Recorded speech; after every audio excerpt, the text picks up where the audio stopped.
আসসালামু আলাইকুম। আপনারা সকলে কেমন আছেন? আজ অনেক দিন পর মনে হলো ছাদে একটু সময় কাটাই বাচ্চাদের সাথে। আজকের আবহাওয়াটাও অনেক সুন্দর ছিল।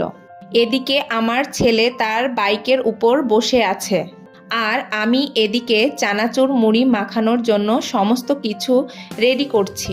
আমার আনিশা আয়াস মুড়ি মাখা খেতে খুব পছন্দ করে। আর অন্যদিকে দেখি আমার আয়াস আনিশা বাইক চালানোয় ব্যস্ত। আমার আয়াস বাইক চালাতে খুবই পছন্দ করে। তাদের বাইকের চার্জ শেষ হয়ে গেছে, কিন্তু তারপরেও তারা থেমে নেই। এদিকে আমি মুড়ি মাখাচ্ছিলাম, অন্যদিকে আনিশাদের খেলা দেখে আমার খুব আনন্দ লাগছিল। তারা দুই ভাই বোন খেলা করাই ব্যস্ত আছে। আজকের এই সুন্দর বিকেলটা তারা খুব আনন্দের সাথে উপভোগ করছে। দুইজন বেশ একসাথে মিলেমিশে জমিয়ে খেলছে। এদিকে দেখি তাদের বাবা অফিস থেকে বাসায় এসে আমাদেরকে না পেয়ে ছাদে চলে এসেছে। অন্যদিকে আয়াস আনিশা ট্রেন খেলছে। এর মাঝেই তারা আবার ধরাধরি খেলা শুরু করে দিয়েছে।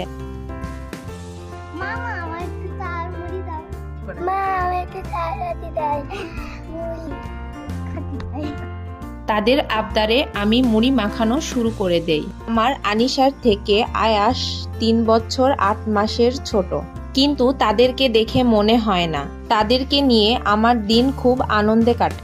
যখন আমার জীবনে আয়াস আনিশা ছিল না, তখন আমার দিন পারই হতো না। আর এখন কোন দিক দিয়ে যে সময় পার হয়ে যায় বোঝাই যায় না।